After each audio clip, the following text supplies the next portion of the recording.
Hello students, मेरा नाम है अरुण शर्मा और आप सभी का अरुण कोचिंग क्लासेस में बहुत बहुत स्वागत है। आज के इस लेक्चर में मैं आपको क्वेश्चन नंबर 3 करवाऊंगा। स्टूडेंट्स, इसमें आपको ट्रायल बैलेंस प्रिपेयर करना है। यहाँ पे आपको लेजर अकाउंट्स बनाने की ज़रूरत नहीं है क्योंकि आपको ये लेजर अकाउंट के बैलेंसेस दिए गए हैं। सिर्फ आपको ये पता होना चाहिए कि यहाँ पे जो आइटम्स लिखी गई हैं पर्टिकुलर्स के कॉलम में, उसका बैलेंस होता क्या है, किसका बैलेंस डेबिट होता है, किसका क्रेडिट होता है।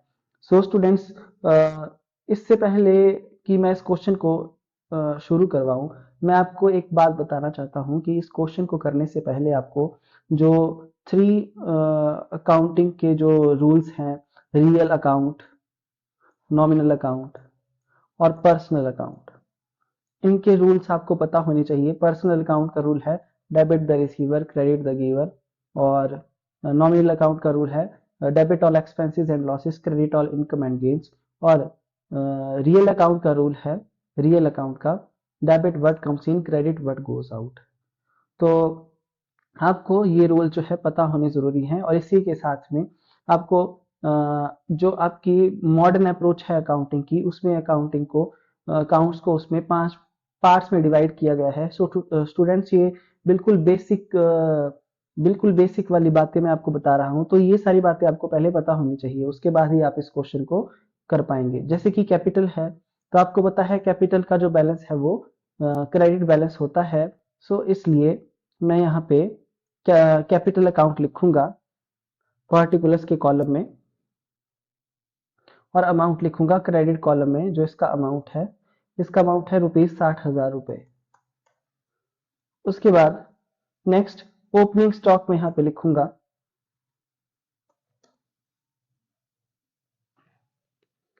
और इसका अमाउंट मैं लिखूंगा डेबिट के कॉलम में क्योंकि ये हमारा एसेट होता है ₹16,400।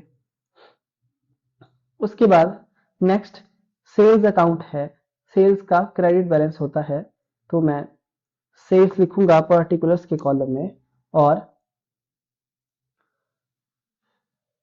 81,200 रुपीज मैं क्रेडिट कॉलम में लिख दूंगा।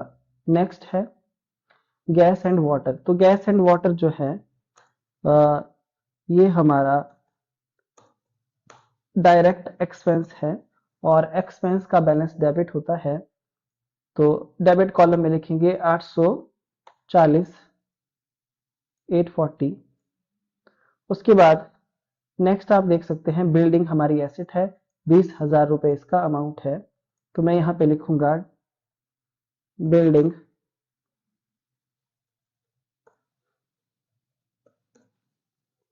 और मैं डेबिट में लिखूंगा अमाउंट ₹20,000।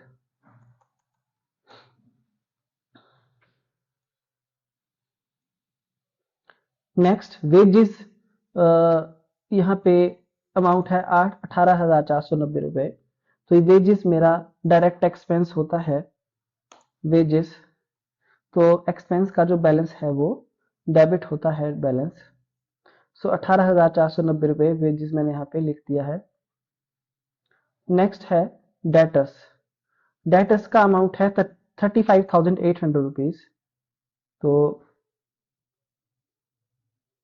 डेटर्स ये मेरा एसेट है, तो 35,800 रुपीज मैंने अमाउंट लिख दिया है यहाँ पे डेटर्स का।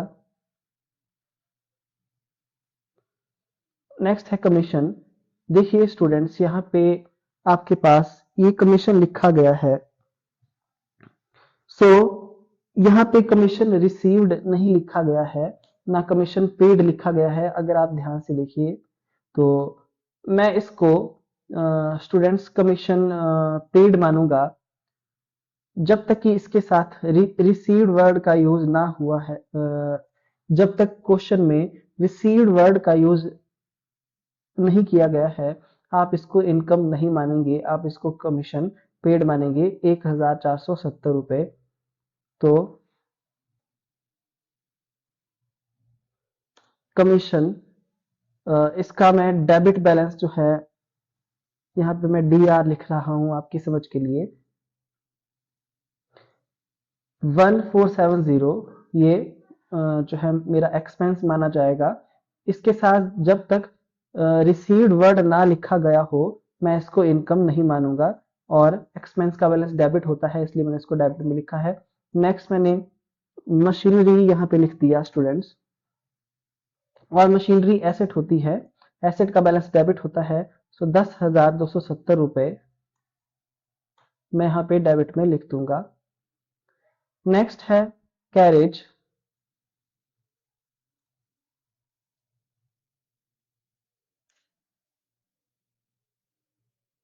कैरेज एक्सपेंस है, सो 3,370 रुपए मैं यहाँ पे डेबिट कॉलम में लिख दूंगा। नेक्स्ट है रेंट रिसीव्ड, रेंट रिसीव्ड मेरे लिए इनकम है, और इनकम का जो बैलेंस होता है वो क्रेडिट होता है, इसलिए क्रेडिट कॉलम में मैं लिखूंगा 430 रुपीज, इतने का रेंट हमने रिसीव किया है। फिर सैलरी और इंश्योरेंस ये और रिटर्न इनवर्ड, इन सब का डेबिट बैलेंस होता है। सैलरी एक्सपेंस है इसलिए इसका डेबिट बैलेंस है, इंश्योरेंस प्रीमियम हमने पे किया है एक्सपेंस है, डेबिट बैलेंस है। रिटर्न इनवर्ड ये सेल रिटर्न है और इसका डेबिट बैलेंस होता है। सो सैलरी,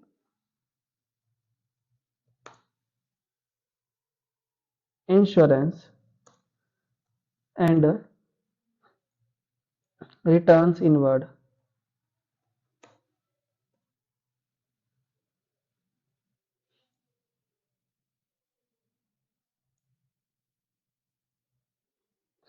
$4,300, 1,060 रुपए, 490 रुपए। इस तरीके से हमने ये सारी आइटम्स के जो है बैलेंस और उसके अमाउंट हमने यहाँ पे लिख दिए हैं, आप देख सकते हैं। फिर डिस्काउंट रिसीव्ड, ये हमारी इनकम है इसलिए इसको मैं क्रेडिट साइड में लिखूंगा। बिल्स पेबल भी मेरे लिए लाइबिलिटी है, उसका क्रेडिट बैलेंस है, मैं क्रेडिट साइड में लिखूंगा। क्रेडिटर्स जो है वो लाइबिलिटी है, क्रेडिट साइड में लिखूंगा। लाइबिलिटी का बैलेंस क्रेडिट होता है स्टूडेंट्स। परचेज रिटर्न्स आउटवर्ड, देखिए परचेज का बैलेंस जो होता है वो डेबिट होता है, रिटर्न आउटवर्ड जो है वो परचेज रिटर्न होती है, तो इसका बैलेंस जो है क्रेडिट होता है। बैंक चार्जेस ये एक्सपेंसेस है, इनका बैलेंस जो है वो डेबिट होगा। तो ये जो आइटम्स है डिस्काउंट रिसीव से लेकर रिटर्न आउटवर्ड तक, इसको मैं लिख देता हूं पहले। डिस्काउंट रिसीव्ड,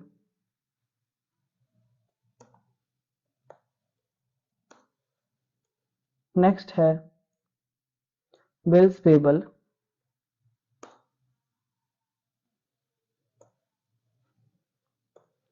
नेक्स्ट है क्रेडिटर्स,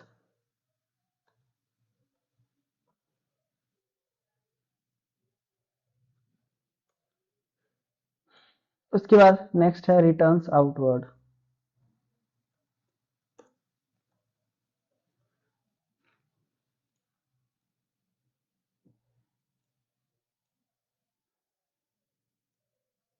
डिस्काउंट रिसीव का अमाउंट है 120 रुपीज। नेक्स्ट है 4,090, उसके बाद नेक्स्ट है 10,370 रुपए, फिर नेक्स्ट है 6,400 रुपए। सो क्रेडिट साइड में मैंने इन सब के अमाउंट को यहाँ पे लिख दिया है।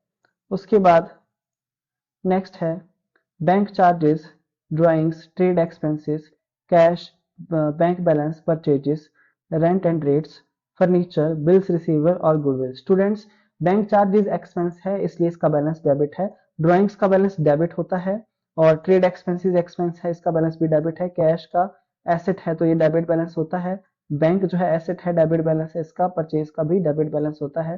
रेंट एंड रेट्स मेरे लिए एक्सपेंस है, डेबिट बैलेंस है। फर्नीचर डेबिट बैलेंस एसेट है, क्योंकि बिल्स रिसीवेबल भी एसेट है, डेबिट बैलेंस है। गुडविल भी मेरे लिए एसेट है, डेबिट बैलेंस है।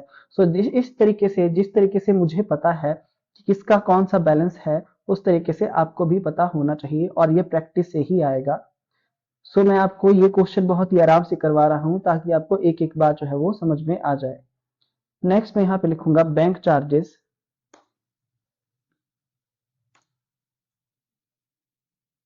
नेक्स्ट उसके बाद drawings,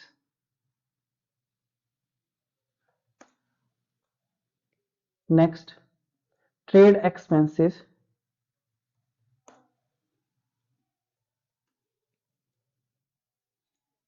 next cash, bank balance,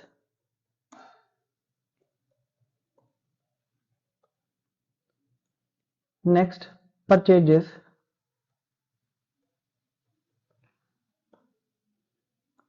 next rates and taxes, furniture bills receivable,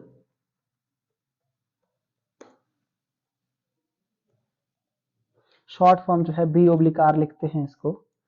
next है गुडविल।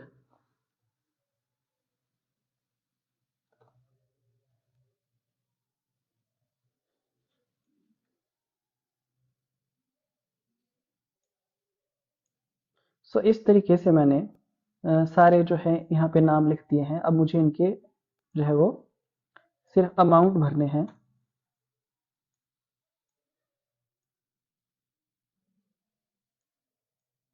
सो बैंक चार्जेस का जो अमाउंट है वो है 3,370 रुपए।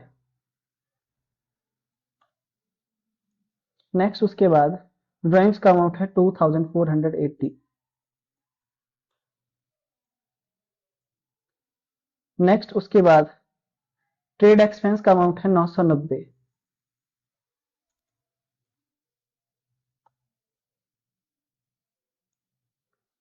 नेक्स्ट कैश का अमाउंट है 800।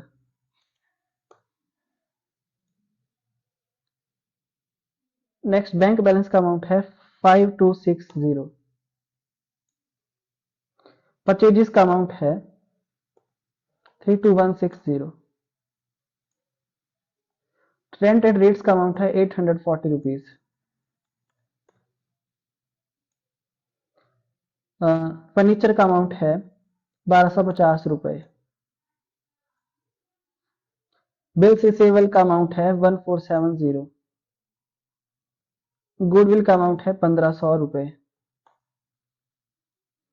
सो इस तरीके से मैंने, आप देख सकते हैं, सारे अमाउंट लिख दिए हैं स्टूडेंट्स। अब हम क्या करेंगे, अब हम डेबिट और क्रेडिट साइड का टोटल करेंगे। जो डेबिट और क्रेडिट साइड का टोटल आएगा वो एक दूसरे के बराबर आना चाहिए। तो यहाँ पे मैं पहले डेबिट साइड का टोटल करूंगा और अब मैं क्रेडिट साइड का जो है टोटल करूंगा। सो आप देख सकते हैं स्क्रीन पे ध्यान से कि जो टोटल है डेबिट और क्रेडिट का वो मैच कर गया है। इसका मतलब ये जो क्वेश्चन हमने किया है ये बिल्कुल एक्यूरेट है। और इसका आंसर चेक कर लेते हैं बुक में क्या है, 162610 और हमारा आंसर भी 162610 है। सो स्टूडेंट्स इस तरीके से जो है हम क्वेश्चन करेंगे। और जैसा कि मैंने आपको बताया कि कमीशन के साथ जब तक पेड वर्ड, जब तक रिसीव्ड वर्ड का यूज ना लिखा गया हो तब तक हम इसको इनकम नहीं मानेंगे, हम इसको कमीशन पेड ही मानेंगे। ये हमारे लिए कमीशन पेड है, पेड। और कमीशन पेड यानी कि एक्सपेंस, इसका बैलेंस जो है वो डेबिट होता है। ये बात मैं आपको पहले बता चुका हूं। इसके अलावा चाहे डिविडेंड यहाँ लिखा होता, जब तक रिसीव वर्ड नहीं लिखा है हम उसको इनकम नहीं मानेंगे, हम उसको डिविडेंड पेड ही मानेंगे। सो स्टूडेंट्स ये कुछ ऐसी बातें हैं जो मैं आपको बीच बीच में बताता रहता हूँ। सो आप इनको ध्यान से सुनते रहें। उसके बाद क्वेश्चन नंबर 3 हो चुका है। सो इसमें ट्रायल बैलेंस को इस तरीके से प्रिपेयर किया जाता है और इस चैप्टर से एक क्वेश्चन ट्रायल बैलेंस का जरूर पेपर में पड़ता है और वो इसी टाइप का होता है। So students question number 3 I hope आपको समझ में आ गया होगा। नेक्स्ट है क्वेश्चन नंबर 4। आप देख सकते हैं क्वेश्चन नंबर 4 यहाँ पे दिया है। इसको यहाँ पे लिखा गया है कि आपके पास ये ट्रायल बैलेंस जो है वो प्रिपेयर किया है किसी इन एक्सपीरियंस्ड अकाउंटेंट ने 31 मार्च 2018 को। तो आपको इसको फिर से बनाना है, रीड्राफ्ट करना है इसको। करेक्टली आपने, मतलब बिल्कुल ठीक आपने लिखना है और यहाँ पे give notes for its correction भी नोट्स भी देने हैं। सो स्टूडेंट्स ये क्वेश्चन मैं आपको नेक्स्ट लेक्चर में करवाऊंगा, क्योंकि इसको करवाती बार थोड़ा सा टाइम लग जाएगा स्टूडेंट्स। मैं आपको क्वेश्चन नंबर 5 जो है वो होमवर्क में दे रहा हूँ। सो होमवर्क में देने से पहले मैं आपको थोड़ा बता देता हूँ, इसमें जो भी चीजें यहाँ पे लिखी गई हैं उनके बैलेंसेस आपको पता होने चाहिए। सो जैसे कि मैंने बताया था कि जो एसेट होती है उसका डेबिट बैलेंस होता है, और जो लाइबिलिटी होती है उसका क्रेडिट बैलेंस होता है, और इसके अलावा जो एक्सपेंसेस होते हैं, एक्सपेंसेस उसका डेबिट बैलेंस होता है। जो इनकम होती है हमारे लिए इनकम, उसका क्रेडिट बैलेंस होता है। और इसके अलावा जो हमारा प्रॉफिट होता है, प्रॉफिट या फिर जिसको गेन भी बोलते हैं, उसका क्रेडिट बैलेंस होता है स्टूडेंट्स। तो इसके अलावा nominal account, nominal account, personal account और रियल अकाउंट का रूल भी आपको पता होना चाहिए। सो कैपिटल हमारे लिए स्टूडेंट्स जो है कैपिटल का बैलेंस जो है वो क्रेडिट होता है। ये प्रोपराइटर ने अमाउंट इन्वेस्ट किया है, कैपिटल लगाई है। उसके अलावा सेल्स का क्रेडिट बैलेंस है, परचेज का डेबिट होता है, डेबिट। डिस्काउंट अलाउड जो है लॉस मानी जाती है। हाँ स्टूडेंट्स देखिए, एक्सपेंस का डेबिट बैलेंस होता है, और लॉस जो होती है, लॉस का बैलेंस भी हमारे लिए डेबिट होता है। इसके अलावा कैरेज हमारे लिए एक्सपेंस है, सैलरी एक्सपेंस है, इन्वेस्टमेंट एसेट होती है, इंटरेस्ट रिसीव्ड हमारे लिए इनकम है, ड्राइंग्स का बैलेंस जो है वो डेबिट होता है, रिटर्न आउटवर्ड परचेज रिटर्न हम इसे बोलते हैं, उसका क्रेडिट बैलेंस होता है, ओपनिंग स्टॉक का डेबिट बैलेंस होता है स्टूडेंट्स, ठीक है, परचेज का डेबिट बैलेंस होता है, लैंड एंड बिल्डिंग एसेट है, मशीनरी एसेट है, कैश इन हैंड एसेट होती है, बैंक ओवरड्राफ्ट हमारे लिए लाइबिलिटी है, क्रेडिटर्स लाइबिलिटी है, डेटर्स जो है वो एसेट है, ट्रेड एक्सपेंसेस का बैलेंस जो है वो डेबिट होता है, इंटरेस्ट पेड का डेबिट बैलेंस है, रिटर्न इन वर्ड जो है सेल रिटर्न है, इसका डेबिट बैलेंस है, एडवर्टाइजमेंट का डेबिट बैलेंस है, बिल्स पेबल जो है लाइबिलिटी है, इसका क्रेडिट बैलेंस होता है। सो स्टूडेंट्स ये क्वेश्चन नंबर 5 मैं आपको होमवर्क में दे रहा हूँ। क्वेश्चन नंबर 6 जो है आप करेंगे खुद। सो इसमें भी जो बातें मैंने आपको यहाँ पे बताई उनके बारे में आपको पहले पता होना चाहिए। सो ये बातें मैं आपको पहले बता चुका हूँ। तो क्वेश्चन नंबर 6 भी, इसमें भी सिंपल आपको ट्रायल बैलेंस प्रिपेयर करना है या आप कर सकते हैं। उसके बाद क्वेश्चन नंबर 7 भी, इसमें भी छोटा सा ट्रायल बैलेंस बनाना है, और ये क्वेश्चन पेपर में आया हुआ है। सो ये क्वेश्चन भी आप खुद करेंगे। क्वेश्चन नंबर 8 में स्टूडेंट्स आपको यहाँ पे आप देख सकते हैं कि आपको लेजर अकाउंट बनाने हैं और ट्रायल बैलेंस प्रिपेयर करना है। Sorry, from the following ledger balances prepare, sorry, ये आपके पास स्टूडेंट्स आप देख सकते हैं, ये आपके पास लेजर के बैलेंसेस दिए गए हैं। जैसे कैपिटल, इसका क्रेडिट बैलेंस है तो क्रेडिट साइड में इसका अमाउंट लिखेंगे क्रेडिट कॉलम में। रेंट आउटस्टैंडिंग ये लाइबिलिटी होती है, और लाइबिलिटी का बैलेंस क्रेडिट होता है, इसलिए इसका अमाउंट क्रेडिट कॉलम में लिखेंगे। अमाउंट ड्यू टू परम, अमाउंट ड्यू टू परम का मतलब है ये पैसा इसको पे करना है, ये लाइबिलिटी है, क्रेडिट बैलेंस है हमारा।